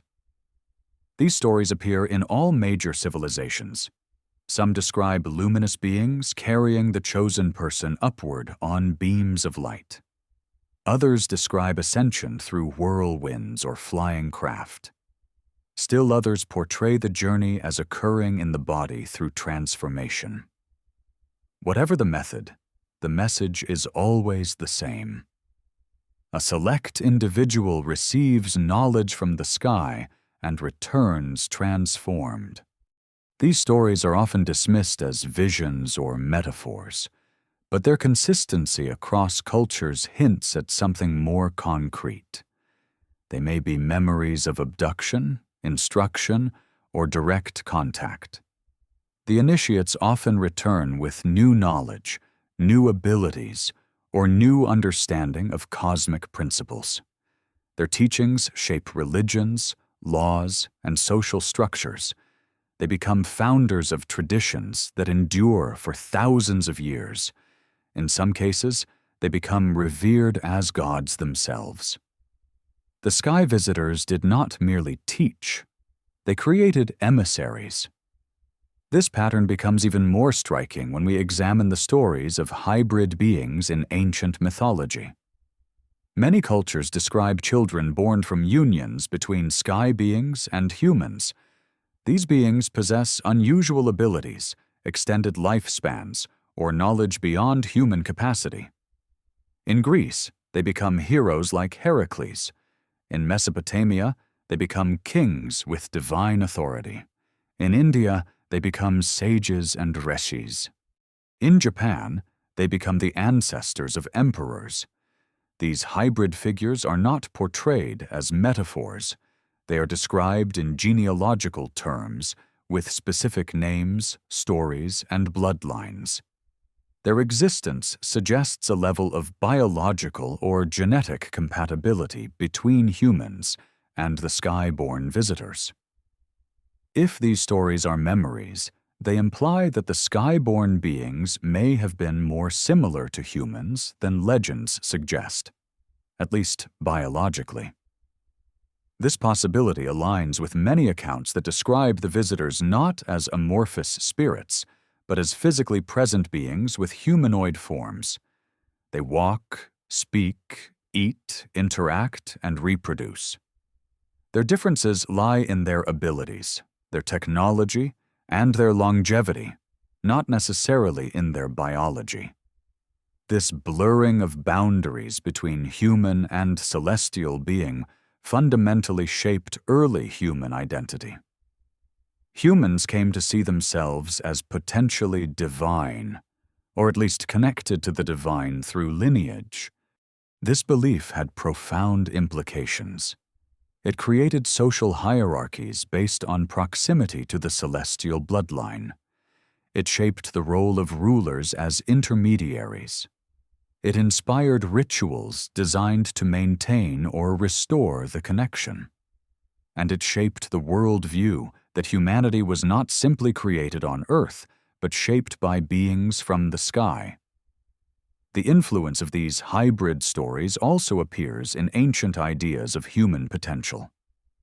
Many ancient texts describe humans as capable of extraordinary feats that modern interpretations dismiss as symbolic, but may reflect abilities inherited from celestial ancestors. These abilities include telepathy, long lifespans, advanced knowledge, or heightened perception. Whether literal or figurative, these stories suggest that early humans believed themselves capable of transcending ordinary physical limits. This belief fueled the development of meditation, ritual purification, ascetic practices, and spiritual disciplines across cultures. These practices were attempts to reconnect with the lost celestial lineage. Beyond psychological and spiritual influence, the sky-born beings also reshaped humanity's perception of time. Before contact, early humans measured time in simple cycles: day and night, summer and winter. After contact, civilizations began tracking vast epochs spanning thousands of years. They developed calendars that measured not just seasons, but cosmic cycles. They tracked precession, lunar cycles, and celestial alignments. Time became a cosmic force, tied to events involving the sky-born beings. Many myths describe eras governed by different celestial visitors, or epochs ending in cataclysms connected to cosmic alignments. The idea that time moves in cycles rather than a straight line became foundational. The world's earliest prophecies describe the return of sky-born beings at specific intervals. These prophecies were not vague predictions. They were tied to astronomical cycles. The Maya believed in cycles of descent and ascent connected to the movement of stars. The Hindus described vast cosmic ages ruled by celestial beings. The Greeks spoke of golden ages followed by darker ages, each tied to the influence of the gods. The Egyptians encoded cycles of renewal into their myths of death and rebirth. Time itself became a map for contact. The sky-born beings also shaped ancient understandings of the human soul. Many ancient cultures believed the soul originated in the sky and returned there after death. This belief did not arise from philosophy. It arose from memory. If the ancestors came from the sky, then the soul must be tied to the sky. If rulers were descended from celestial beings, then the soul must be capable of ascending. This belief influenced burial practices, mummification, funeral rites, and the construction of tombs aligned with stars. The pyramids, for example, were not simply monuments to death. They were resurrection machines, designed to guide the soul upward to rejoin celestial ancestors. The alignment with Orion was not symbolic, it was a destination. This understanding of the soul also influenced ethical behavior. Many ancient cultures taught that moral conduct determined whether the soul could ascend. This idea may reflect teachings delivered by the sky-born beings, who may have emphasized certain principles necessary for long-term survival or societal stability. Morality became tied to cosmic order. Ethics became a form of preparation for return. The spiritual legacy of the visitors extended further into ritual. Many ancient rituals were designed to recreate conditions of contact.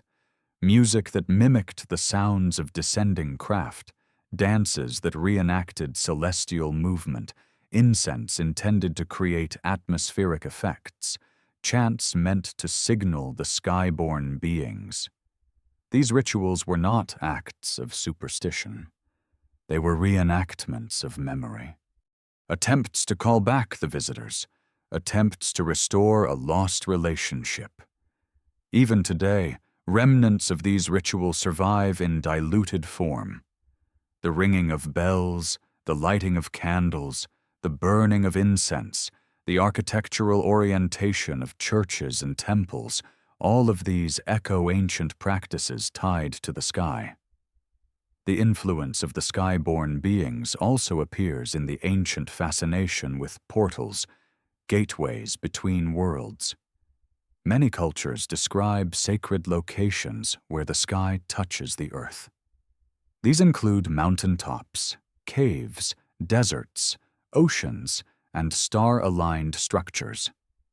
These places were believed to be points of entry or exit for the sky-born beings. Myths describe beings appearing from the tops of mountains, disappearing into lakes, emerging from caves, or stepping through doorways of light. These stories may reflect real landing sites, hidden bases, or technological gateways. Over time, these locations became sacred, marked by temples or shrines, and visited by pilgrims seeking connection. Some of these sites still exist today, enigmatic ruins whose purpose remains unclear. Stone doors carved into mountains with no interior chambers, stairways leading to the sky, platforms with no apparent function. These structures resemble ceremonial recreations of places where the sky-born beings once appeared. They stand as silent monuments to forgotten encounters. As we trace these patterns, a compelling picture emerges. The sky-born beings shaped not just the physical world, but the mental world. They influenced how humans thought, what they believed possible, and how they interpreted existence. Their presence altered the trajectory of mythology, religion, cosmology, science, and art. They transformed humanity from an earthbound species into one that looked upward for meaning. But their departure left a deep psychological wound. Humanity felt abandoned. Civilizations longed for the return of their celestial teachers. This longing fueled prophecy, ritual, architecture, and exploration. The belief in a returning savior, king, or god appears in nearly every culture. These figures are often described as descending from the sky in radiant forms, bringing knowledge or salvation. These are not new ideas. They are memories of the ancient visitors, transposed into mythic form as centuries blurred into millennia. This longing also shaped humanity's drive to explore. The great voyages of history, from Polynesian navigation of the Pacific to Greek exploration of the Mediterranean, were driven by the belief that the world might hold signs of the sky-born beings.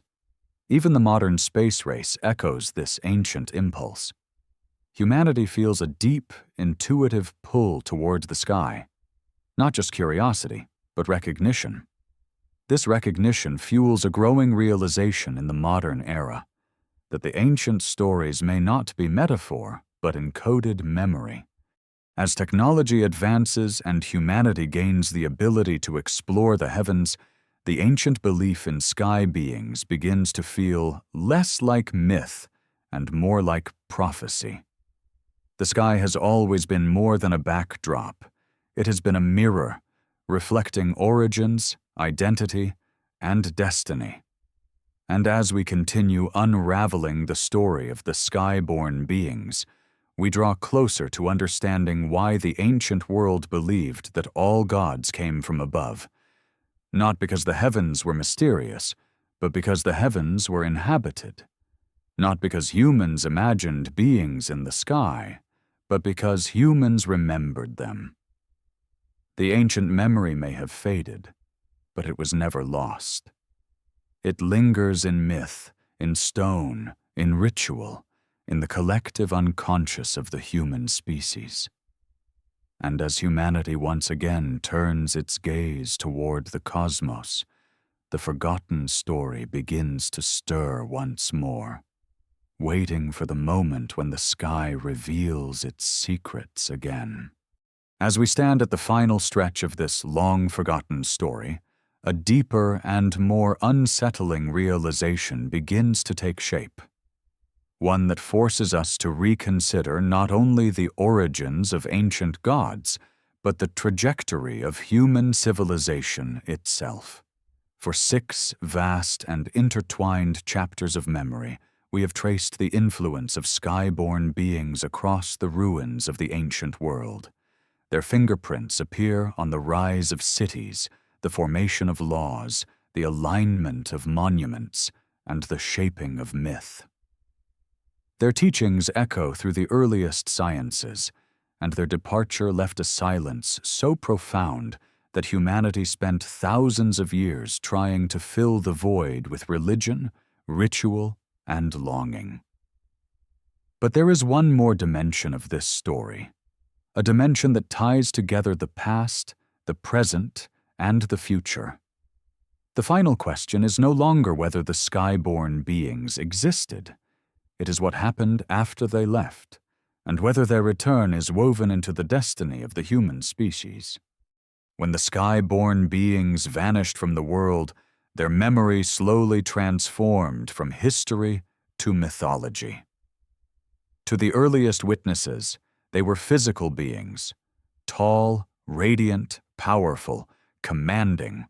To their children and grandchildren, they became legendary ancestors. To later generations, they became gods. And eventually, as the centuries drifted like sand through human hands, they became celestial archetypes, figures of myth that scholars would someday insist were merely symbols. But even as the stories shifted, one element remained unchanged: the belief that the sky-born beings would return. In nearly every ancient culture, the return is described with extraordinary consistency. It is not portrayed as a metaphor or spiritual awakening. It is described as a literal event, an arrival from the heavens. In the Maya tradition, cycles of time culminate in the return of luminous teachers. In Egyptian cosmology, the Creator returns when the world reaches a moment of crisis. In Hindu belief, Divine beings descend to restore balance at the end of each age. In the Abrahamic traditions, a figure ascends into the sky with a promise to return. In the Norse myths, the gods descend during a cataclysmic cycle before the world is renewed. This global pattern suggests not simply prophecy, but memory of past returns, encoded into myth as future expectations.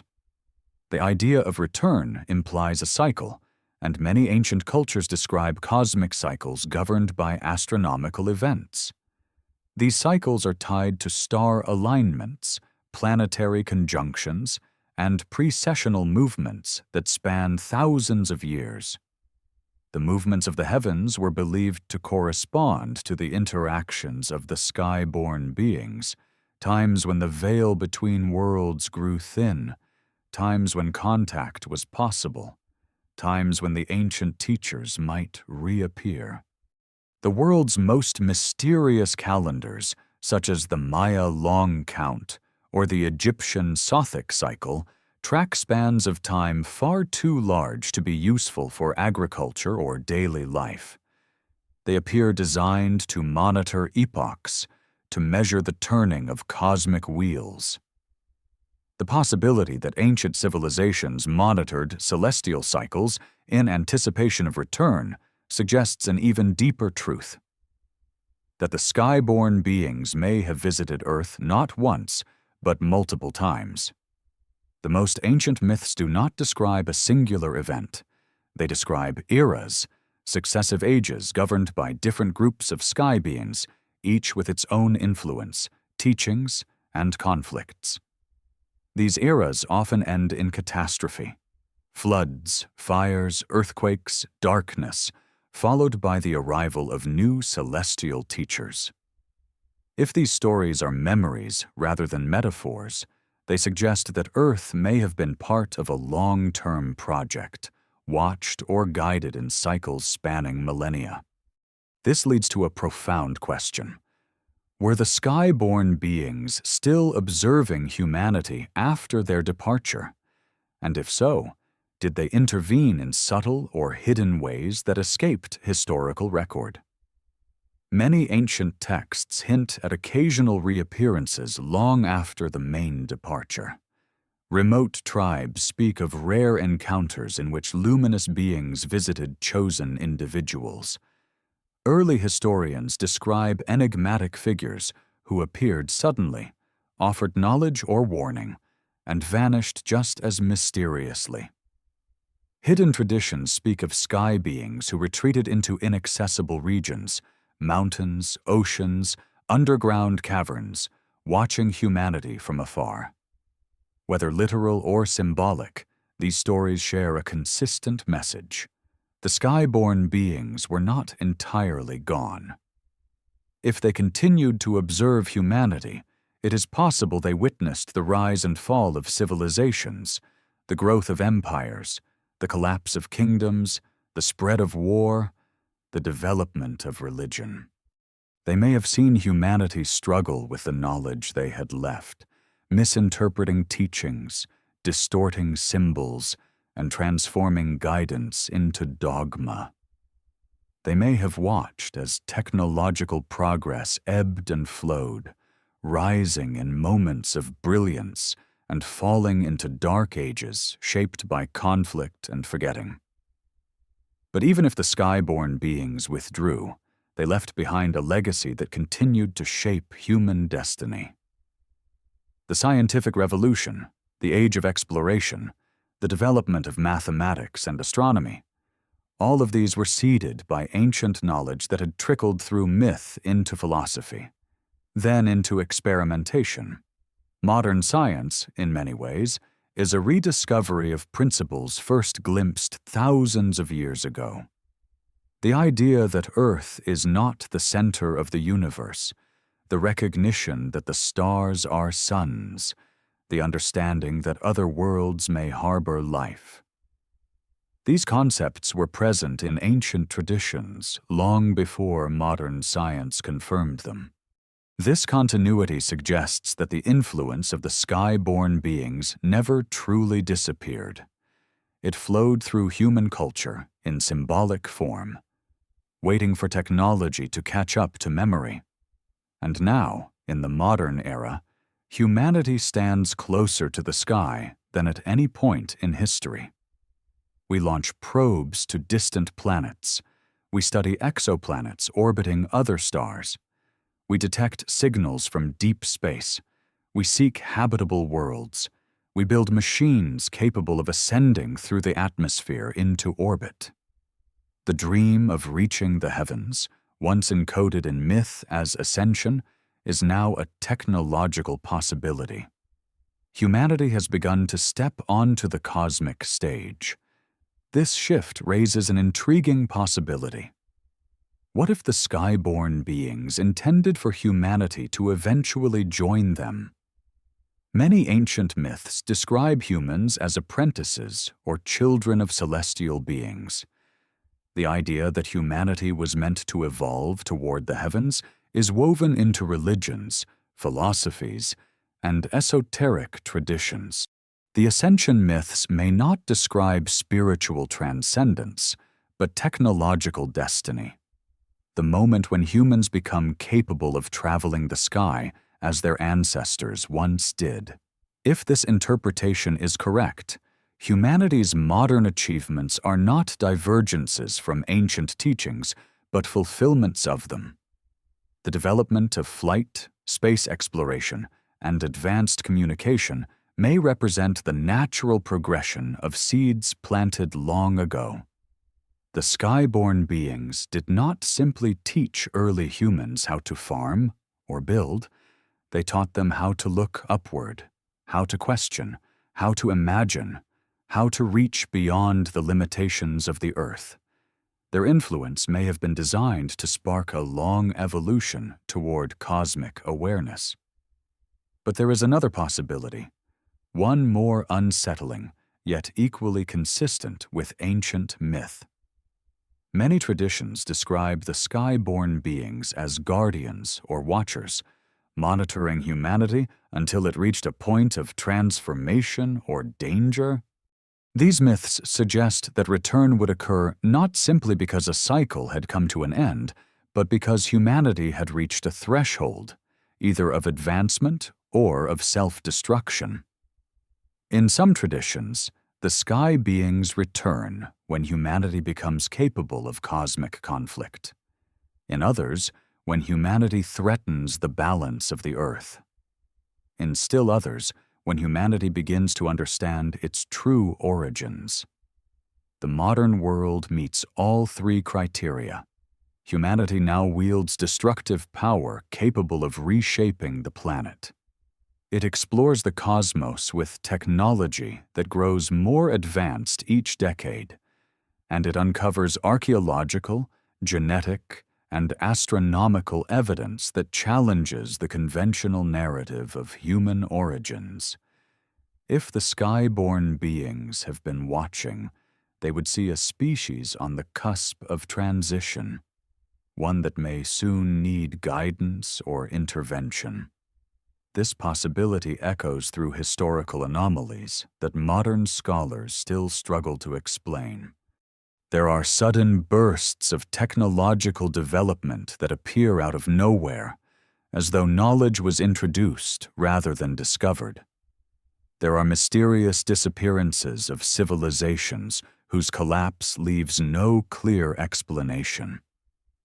There are strange events recorded in ancient and medieval texts, lights in the sky, beings descending, unexplained machines that do not fit the framework of myth or imagination. These anomalies may be remnants of rare, hidden interactions, moments when the sky-born beings intervened quietly or observed from a distance. Even today, there are reports from pilots, astronomers, explorers, and ordinary people of objects in the sky that behave in ways no known technology can replicate. These sightings, often dismissed or suppressed, resemble descriptions found in ancient texts: luminous shapes, sudden accelerations, silent motion, descents and ascents without wings or combustion. The patterns have not changed, only the interpretation has. This continuity suggests that the sky-born beings may not be distant ancestors lost to time. They may still exist somewhere out there watching. The universe is ancient beyond comprehension, filled with billions of stars and countless worlds. It is naive to assume that humanity is the pinnacle of intelligence. It is equally naive to assume that visitors who once traveled the sky would simply vanish. If they were advanced enough to cross cosmic distances thousands of years ago, they could still be traveling now. They may have moved on to other worlds. They may have retreated to hidden regions of space. Or they may be far closer than we imagine, unseen, yet present. This possibility leads to the most profound realization of all, that the story of the sky-born beings is not a closed chapter.